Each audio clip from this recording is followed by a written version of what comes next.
idea of a U.S. Global Change Research Program came to be, what some of the lessons we've learned as to what works and what doesn't work when you're putting together a multidisciplinary, multi-agency, and multinational investment into climate science broadly. And finally, to kind of let this group take a look ahead. So this evening is a snapshot in time, going back 25 years, and we're going to let these guys reminisce a little bit. Thankfully, they've allowed me to write the questions, so I sort of know the way this is going to go. Think of me as your talk show host. We're gonna talk a little bit about some set questions, and then I know there will be some thoughts and interventions from the audience, and I guess there are note cards that you can fill out, and they'll come up to me, and I'll try and work in some of the questions as we go through the evening. So I think with that, I'm gonna start with, sorry my back is to some of you. I apologize, maybe I'll turn around every once in a while. I want to start with one question that goes to all of you, and we're just literally going to go around from Mike through Shelby Tilford, through Ari Patrinos, Jack Fellows to Bob Carell. And this one's going to be a quick rapid fire. This is the lightning round. I'm going to ask you to tell us the one word that comes to your mind when I say USGCRP. Mike?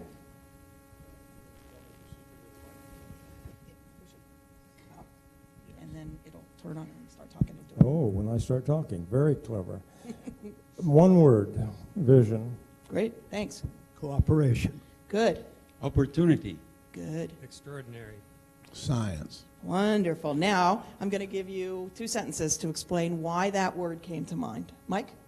I believe that when the earliest days before there was a global change research program, there were a few people talking, and particularly Bob and I and Shelby in the very earliest days barely knew each other. But we discovered something I believe was important, and I would describe it as we discovered that in spite of our different backgrounds, we shared a vision of what might happen, and that vision grew outward to include more and more people and eventually became a program. So I use the word vision in that dynamical sense. Great, thanks. Shelby? Yes. I think growing up in the agencies, and I worked in several. You might have to put it a little bit closer. Okay. Kiss the mic. Frequently, there was tremendous amount of competition between individual programs, etc. I found early on that it didn't have to be that. So from the point of view that the agencies worked together and more agencies got involved, I thought it was wonderful. Great. Thanks. Ari? I was going to tell you about the DOE CO2 program, but Mike earlier today reminded me of something that I had forgotten, and it's very much related to the story of the Three Musketeers. Many of you know the story of Alexander Dumas. So when I came to Washington, D.C., I had the opportunity to meet these 3 gentlemen, Mike, Shelby, and Bob Carell. And right away I saw they were the 3 Musketeers, and I told myself, gee, I want to be a Musketeer also. But I knew that if I was going to ask them, they wouldn't let me. So I challenged them, and we were about to have a duel, and that's what happened like in the 3 Musketeers. And then we realized suddenly that, you know, there were so many other people that were against us that we had to join forces, because that way we would all win, and that's what happened. Great, thanks. So I pick extraordinary largely because this has gone on for 25 years, and I think that is pretty extraordinary. I'm not sure many other programs have survived this long. A law was passed to keep it going, another extraordinary event. And even more extraordinary is nobody stopped us 25 years ago. We just kept pushing until we were looking for somebody to just say no, and it never happened. That's exactly right. I use the word science, and I just amplify in a credible time for science. You know, our democracy is ruled by the rule of law, and this gave us an opportunity to bring in the idea of building a knowledge base so it became a rule of knowledge. Very good, thank you. So we're going to elaborate a little bit more now. We're going to pursue this, and pursue it in largely 2 dimensions. The first is, as each one of these will discuss for now, there was an evolving campaign, if you will, or evolving new paradigm in the scientific community that was happening and beginning to influence each agency on their own, but also growing as a community commitment to what we've variously heard as our system science, global geosciences at NSF, climate variability and change, climate change. And I want to talk for a minute about that evolution, scientific evolution, because it actually helped shape, I think, not only the desire to create a collaborative program, but also the timing was perfect. We had something new and unique and innovative that could benefit from agencies and individuals coming together. So I'd like to talk for a minute about the evolution of that science. And I want to start, Shelby, with you, talking about Earth System Sciences and how it was evolving. And then I'm going to go to Bob on what was happening at NSF, and then we'll make the circle. Thanks. I think it actually started with the ozone issue. There was... This is the mic. Thanks. I happened to show up at NASA shortly after NASA was awarded the program, and things happened very fast, and it was pathetic. But nevertheless, we did make significant headway. Part of it was due to instruments on NOAA satellites. Part of it was due to aircraft, many other things. But with this, after we got to the point we thought we understood the ozone and what caused it and the effect of freons and the things that go on in the atmosphere. So we thought, well, we need to go a step further. And at that time, the concept of global habitability came about by a visit of the NASA Associate Administrator, Hans Mark, to the universities. One of those came about at Harvard, and it was proposed that there should be an overall program to include more of the, not just the atmospheric sciences, but other things affecting climate. And this came to be known as a program which we couldn't sell. And global habitability. We actually presented this at the 82 Unispace conference in Vienna. And what we found out is that people would like the data, but they wouldn't like one country obtaining all the data and not sharing with anyone else. So we came home without any approval whatsoever. And at that time at NASA, we decided that we had to start from a lower level. So we set up a committee headed by Francis Brotherton. And we had scientists, we had members of the other agencies. This happened in 1983. We expected a report in 1984. We got a preliminary report in 1986, and we got a final report in 1988. But it was a comprehensive report, and I think it provided a whole lot of insight into how the atmosphere, the oceans, the land, etc., interact, and what we didn't know, and that was a lot more than we did know. So I believe it was that particular element, that set of people spending several years trying to hash out what were the important issues, what needed to be done, and I think that really was the beginning. Bob. Yes. Something very special happened during this time that Shelby's just talked about that created this idea that we might actually look at the Earth as a holistic system. Until that time, we were patch-making things all over the place. We look at a little piece of the ocean or a little piece of the atmosphere, and the science community began to say, you know, we could connect the dots. We could connect the little pieces together in some more coherent way, and the Earth System Science did that. the scientific committee of ocean science at NSF was beginning to say, you know, we have no idea how this ocean works. It's got all kinds of pieces, but we don't know how the pieces fit together. And then a telephone call came to me from Walter Munk, some of you know, one of the great physical oceanographers of all time, in my view. And he was really, really unhappy. He said, Bob, the SOFAR channel that's never had a temperature change that we've ever measured in literally decades has had 3 or 4 hundredths of a degree temperature increase. Something really remarkable is happening. And when we put that kind of data, if you will, with some other observations and then put it underneath Earth system science, and that's when we said it is time to take a holistic look at the planet, and out of that words like global change occurred.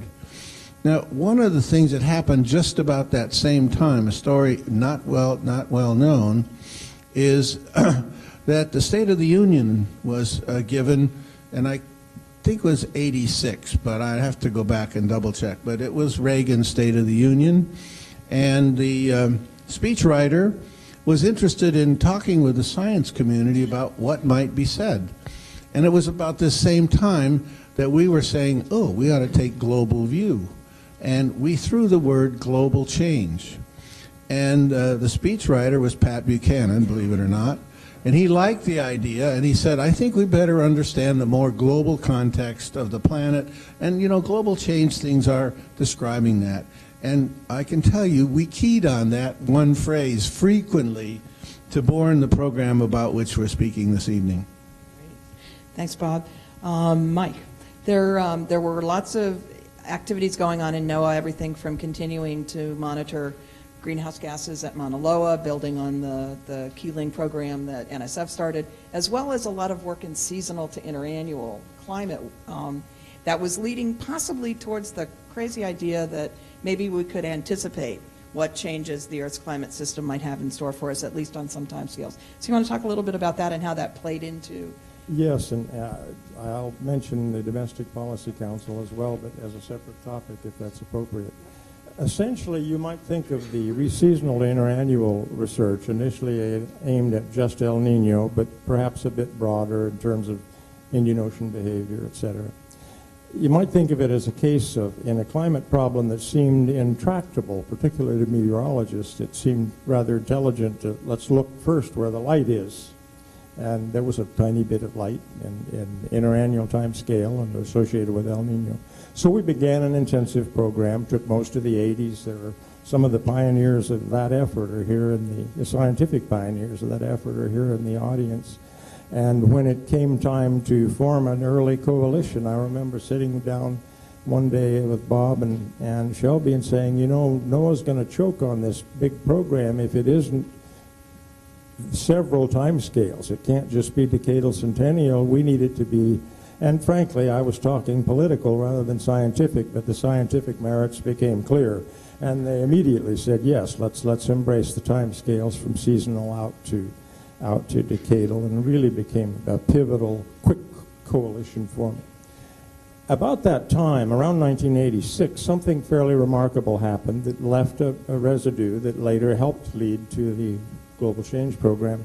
The President's Domestic Policy Council under Ronald Reagan had been hearing about climate, and they wrote a letter to Tony Callio, the administrator of NOAA, and asked him to convene senior level people from 5 agencies, NOAA, NASA, NSF, Department of Energy, and someone from OSTP, which turns out to be very important. For those of you that hate acronyms, it's the President's Science Advisor's Office. And we had a high-level representative from there. The work was intensive and never completed. I would say the Domestic Policy Council lost interest in the middle of it, but they asked us, is there anything to this climate problem that we keep hearing about? And by the way, while you're at it, tell us, is it human behavior involved in any way with the climate problem? We were really encouraged to see such a set of questions. And then there was a sleeper. It said, should there be an effort, a sizable effort at the national scale, are new implementing mechanisms, new organizational mechanisms needed? we went back and presented a primer on climate and variability, change, long-term change, huge signals like ice masses and the seasonal cycle, which is an enormous signal against which you have to see global warming. It's our chance to educate them some. And we said, yes, there's a climate problem. Yes, human beings have something to do with it. And by certain, among the five of us, a consensus that there are institutional challenges here that need to be met with new mechanisms. Well, the Domestic Policy Council lost interest, and I'm almost done. The science advisor, who wasn't the member in attendance, but I'd made a note to myself to keep him well informed of what we were talking about. And his name was Bill Graham at the time, ex-NASA, I think. He became very interested in this, independent of the council, and he called Tony Callio and he said, I'd like you and your staffer to come down and present a brief of essentially what you presented the Policy Council. We met with him, we presented a brief, and we answered questions, probably a total of a couple hours. And only a few short weeks later, Tony called me once in Timbuktu somewhere and told me that the letter had just come out that set up a new committee. That committee went through some birthing pains that Bob and Shelby and I are more than familiar with, but nevertheless, it was the first intimation that an administration of a conservative president might be intensely interested in this, and they were. Great, thank you, Mike. And I'm going to now draw Ari in a little bit from the standpoint of the Department of Energy. It's interesting to think, because the department was part of this earliest conversation, but of all of the agencies, Department of Energy had an eye towards what today we might call both mitigation and adaptation, and the broad economic interests and energy interests of the country. So could you talk a little bit about how DOE viewed this? And, as I mentioned in the beginning, DOE had a CO2 program, climate-related program since the 70s. In fact, we mentioned Mike McCracken. He was really the original architect of the program. But the program, in a sense, existed within the bosom of the physical sciences, which dominate whatever science DOE does. And it was somewhat complicated by the ambivalence that many political masters in the Department of Energy had over the years in terms of how much it would grow and how much emphasis it would be placed on it and so on. It became obvious to me, at least, when I entered the picture and started interacting with these gentlemen, that for DOE to grow the CO2 program, it had to restructure it. We had to essentially, in some way, terminate it and start it anew through the Global Change program, because I think we had developed almost a certain chutzpah. The physicists don't think twice about asking for billions of dollars to put together machines to smash particles together, when they still don't know what 90% of the universe is made of. So, you know, in some way, we were asking now for amounts of money similar to what the physicists were asking, and it would only be done in an interagency sense. Again, it would be one of those cases we had to challenge the establishment of the scientific community at the time, dominated by physicists, like that. The process that Bob described of just focusing a little bit on a piece of the ocean and a little bit of atmospheric science was not going to work.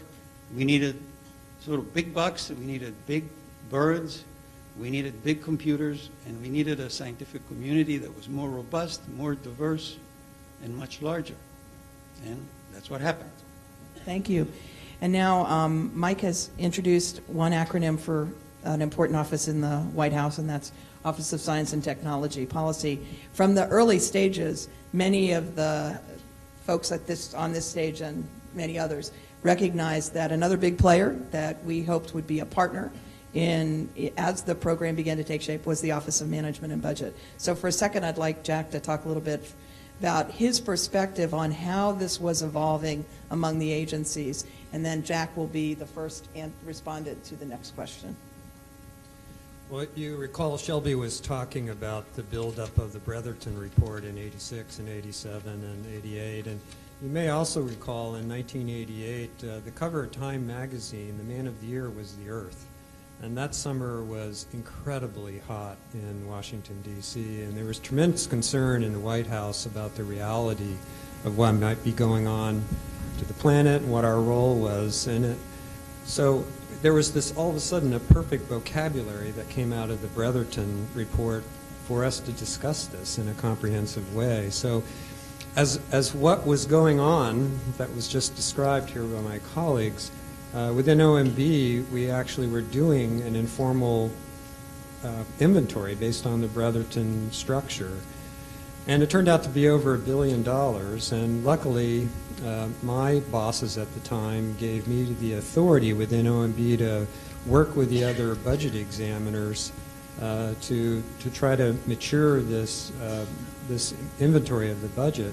But all this, I mean, you talk about extraordinary timing. This was all going on in parallel, essentially. We hadn't really sat down as a group quite yet, but all of a sudden there was great concern in the White House. We had some number, $1 billion. That's a very large investment. We were making arguments that maybe there could be a more effective way to invest those dollars.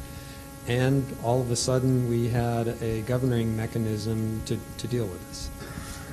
Great. So let's carry this story on a little bit further then, starting with you, Jack.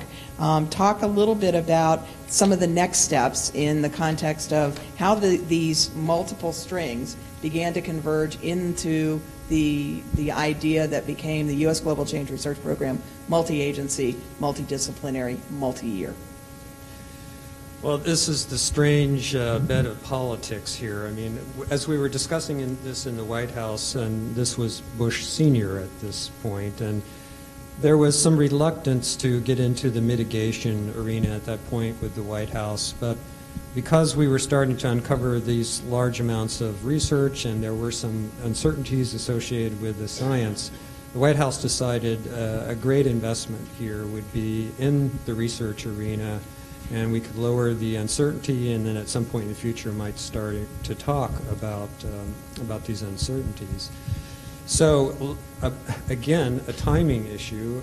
A letter came from NASA, NOAA, and NSF essentially recommending us to form a mechanism to start talking about this. So again, I don't know whether extraordinary timing like this could ever happen again, but it did, and there's a lot more to the story, and I'll let others contribute to this. Great. Thanks, Jack. And in fact, we'll go to Mike right now.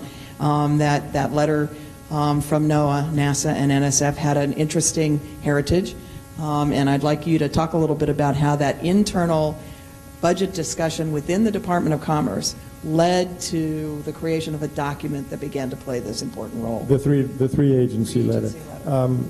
Yes, a remarkable little sub-story, I think, is that letter and how it came about.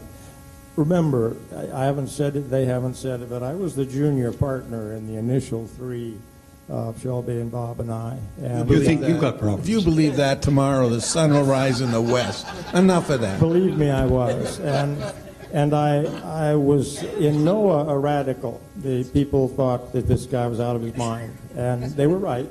And I thought that tested NOAA for a proposal that I would make was when my colleagues laughed at me and said that's ridiculous. And I surfaced an idea in NOAA that I'd spoken to Shelby and Bob about. We need the Secretary of Commerce to write the head of OMB and tell him we're coming to you with a three-party proposal, and don't examine one part of it without examining the whole thing. Don't turn it over to examiner A, B, and C, but rather examiner ABC. And my colleagues, I said, in effect, we're asking NASA and NOAA, and this is why I was a junior partner, to rise to the occasion of raising some money in the agency where it was the hardest to raise, and that was NOAA. And they both had the grace to say, let's give it a shot. We did the laughable. We got a letter from the Secretary of Commerce, the head of NASA, and the head of NSF, directly to the head of Office of Management and Budget. I believe it did a lot to get people's attention, and in NOAA, it cemented my place in the original small group that got the program rolling, and it really was a pivotal event, I think, for all of us, but surely for NOAA. And I'll just add something for the cocktail hour. There's a bit of poker involved in this story, and when one bluffs across the table, and then they call your bluff. And in this case, the Deputy Secretary of Commerce called the bluff, and a letter really did have to come into existence. So it's kind of interesting to watch how people who are committed to seeing something happen, even though the shape of it is not yet well formed, but they move forward because it's going to happen if they move forward, and if they move forward together. So you had a great comment a minute ago about being D'Artagnan, and you did come in and you were D'Artagnan. There was potentially a little saber rattling going on, but on all sides. But you came in and brought DOE to the table in a way that was particularly effective in terms of the future of USGCRP. So I'd like you to talk a little bit about that. So speaking of bluffs, we also made a major bluff. And we felt it was the only way by which, in a sense, DOE could elbow itself into the top tier of the USGCRP. And the only way we could do it, essentially, without having enough time like our other fellow agencies had, we had to propose certain things that were, quite frankly, outrageous. And as a result, and appropriately so, were rejected collectively. And DOE had to be, and I had to be, in the uncomfortable position of standing with all my fellow agency members during the presentation at the old Executive Office building and non-concur with whatever the program was putting forward, which was, in many ways, you had to be young to do the same kind of thing, because I wouldn't be able to do something like that today. I had to be D'Artagnan in some respect. And as a result of being rejected, what happened was the DOE community, involving both the academic scientists funded by DOE, but also the very many capable and dedicated scientists in our national labs, came together and essentially took over the proposals that we had put forward and scrubbed them in record time and converted them in very legitimate and appropriate proposals that, after then the subsequent review, got accepted, and that sort of gave OMB the cover to give us also the funding that we had requested, which was above and beyond what anybody would have expected, including our physics friends in the Department of Energy that ran the Office of Energy Research at the time, and that had pegged programs like ours to lower levels in some way. But given the support of the other agencies and eventually the involvement of the OMB, we got pegged up to a higher level, and we managed to have a significant presence in the budgets and in the overall programs. And we also, I think, benefited the program because we entrained many scientists that up until that time had not been involved in climate change. Physicists that essentially saw the light and changed and went into environmental science, similarly as it happened in earlier days in biology. So I think overall the diversity of the program in terms of its DNA, its scientific DNA, was greatly enhanced by the entrainment of this additional talent that gave it a lot of... Great, thank you. Shelby, did you want to add anything to this? No, I think territory's been covered. Okay, great. So we have a question from the audience, which is actually one that we had talked about to close out this particular part. So I'm going to use the audience question as the framing. USGCRP is about 25 years old now. What do you see as the biggest challenge to the program going on into the future, say for the next 25 years? So who wants to take that first? Our chairman. Jack? Real? Thank you, guys. I appreciate that. What we've just talked about has two fundamental underpinnings. One, there was a remarkable cadre of individuals, of whom some are at the stage, many of whom are not here, in the White House and elsewhere, where there was a ringing of consensus that you've just heard described by my colleagues here. And in the middle of this, in the summer of 1988, you're going to hear from Jim Hansen, who began to articulate this in a way from the science community that had not been done before in the midst of this really hot summer. So you had people like Bob Grady, who was in a way your boss or your leader over there, who had previously been the speechwriter for Bush when he was vice president, who began to really understand this and ways to bring all that in. We saw a science advisor likewise doing that. So the foundation of all this, one might call a transient social response to opportunity and science and all the rest. We're now in a more steady state role where it's a different way in which things work.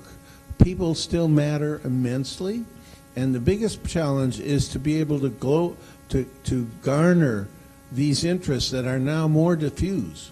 New people, new agenda, new things that are in these agencies that are also competing for this time. And so, in my view, it's really an issue of leadership and evolving that leadership from within these agencies, but most importantly, connected to the science world, because that's, in my view, was the fundamental underpinning, beginning with the Brotherton Report and extended in many other ways to bring that science as a foundation on which we could then do the programmatics and go ahead with it. Great, thanks, Bob. Jack? Well, I would just add two more things, and they're along the lines of what Bob just said. There was an amazing amount of ownership between us and other people that aren't here, and luckily we were all also given the authority. And I'm not involved in the U.S. Global Change Research Program, so it may be unfair for me to say, but maybe that doesn't exist at the same level that it did back there. Because Bob was given certain authority from his agency head, I was the same way. And in addition to that authority, we truly believed this, enough so that we were meeting for breakfast. I commuted by bike to the White House every day, and I was shuttling drafts of the first Our Changing Planet between my office and Bob Watson's office in NASA one evening. So we were emotionally committed to this. And I'm not saying that people aren't today, but boy, this was a level that I've never seen in the balance of my career. Thanks. Others? Well, I think you also need to remember that this was a time before internet. So we had something known Omnet. I don't know how many people in the room remember this, which was an opportunity or a mechanism by which we could communicate with each other in record time and call meetings in record time to respond to opportunities and challenges. I think in today's world, people, if they haven't lived it, they can't realize how much in the Middle Ages we were with respect to communication, and how much it took for these few people who were, in many ways, middle managers. That's one thing you have to realize. I mean, Bob was an assistant director at NSF, and Shelby had a high-level job, but we were still in some way middle managers, and in some way we felt empowered. Whether we were or not is irrelevant. I think collectively we gained a lot of reassurance from each other, and quite frankly, as I said earlier, we were younger and took risks, and the risks paid off. They could have easily not paid off, and we could have all have been in the street or selling shoes somewhere. But I think those were the elements that made it successful. Thanks. Shelby? Well, I agree with all of these comments, and I think it was really a unique time and a unique group of people. And it worked out well for a while. I would note what in many ways is bad news, but I'll state it with some confidence. Not only that you should listen and take it on board, but that my colleagues would probably agree. The modest way of describing what happened 20, 30 years ago, and it is 30 years ago if you look at the whole, with all these parallel things going on and clear movement in an entire community, worldwide movement, mostly in the U.S., but expressed worldwide. Here was a community getting its act together. This is what it looks like. You can design some litmus tests to find out, is this community getting its act together, and dip that test in your community, and you can tell if they're getting their act together. I believe that we didn't make that happen. We were part of it happening, and that's the modest way to view this and the important way for today's lesson. The bad news. This was a long time ago. Most of the people who are still operating on funding raised then are seeing that funding erode by inflation. The community is not stagnating, but it could. It's time to get our act together again. And I encounter almost no one that will actively disagree with that. It's an enormous job. It's time. It's appropriate. We're going to have to do it. And I'm too old, so you'll have to do it. Amen. Well said. There were two linchpins that I think really gave us the chance to do all this. One of them was a promise that Bush 41 made as a campaign promise that he would host a White House conference. Yep. And that White House conference was to be from nations around the world. And it occurred in April of 1990, and there were 70 ministerial level people from 20 countries. So this was, in a sense, announcing to the whole world that what we've just been talking about is important at heads of state level, and he personally appeared at the beginning and the end and made some very seminal speeches. So that was a linchpin against things to go going forward. Then in that same time period, in the late 1989, two individuals, Bob Grady, who was at OMB, and Bob Palmer, who was the staff leader secretary to Congressman Brown, said, we like what's going on. And we're going to need an act of Congress to assure that it continues. We would not be here tonight talking to you if the U.S. Global Change Act of 1990 hadn't been put together as a joint venture between the White House, Congress, and engaging the science community with enough to give it some details. And that's why we can talk about the Global Change Program today, as opposed to a collection of things thrown together ad hoc at any one time. We need what Mike just said. We need to rethink that, look at it carefully, and march on to the future in ways that are more connected to the world today that we wouldn't even have anticipated 25 years ago. Amen. So we only have a few more minutes left. And so I'm going to sort of say a couple things that emerge from the questions, and one of them is in the context of the new thing, right, doing it again. One of the things that seems to have evolved, and it has come into some of the questions, is the importance of, from the beginning in the new thing, recognizing the role of social sciences, recognizing the role of collaborative participatory processes with decision makers, scientists, in the private sector and public sector.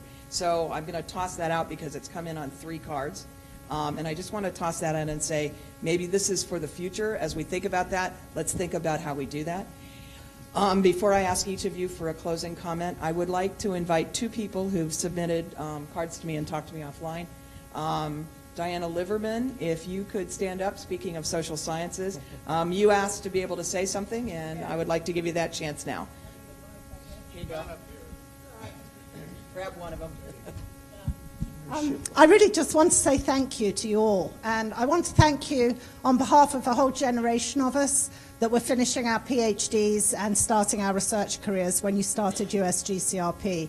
And there is a whole group of us that got our first grants from the USGCRP. And it's not really for us, it's for the students that we employed on those grants who are now leading global change research today. So I really want to thank you because you changed my career and you changed a lot of other people's lives. I know, I'm sure a lot of people here. And I also want to thank you for being open to social science, the 7th tombstone, I think it was. And I also want to thank you for being open to funding women in science, because you're also part of a generation who really supported that. So thank you very much.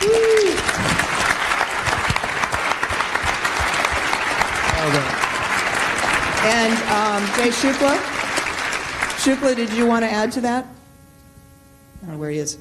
Did you want to add to that, Shukla? Actually, Diana already said what I was going to say. Okay. But I'll just say, my name is Jay Shukla. I'm a professor at George Mason University. You know, there is this romantic feeling that scientists and tenured professors, they just can go and dream about ideas and things will happen. Forget about it. You need leaders like this who actually inspire and support whatever you are thinking. I'll just give you one simple idea. 1982, I went to them in a group, 3 of them, and I said, your agencies don't work very well. And so what's your problem? I said, you have a separate division for atmosphere. You have a separate division for ocean. You have a separate division for land and biosphere. But the climate system works together. Please create a center and give money. And rather than kicking me out of the room, they did it. Anyway, whenever the history of Anthropocene will be written, I think you guys have to be part of it as people who inspired and supported a whole generation of scientists. Thank you very much. Thank you. Woo! And with that, I'm actually going to turn it over to Peter, and we'll save comments from you for the cocktail hour. Thanks, guys. Thank you, everyone. Stay where you are. Stay where you are. And only one overarching from Bob Corral. Stay where you are. Ari, anything? So we live on the blue planet, and you've done so much to help save the blue planet. This is our Lifetime Achievement Award. Bob, Jack, Ari, Shelby, Michael. Ladies and gentlemen, if you'll stand for the U.S. Global Change Research Program. To those of you in the audience, to Yurtro and many others,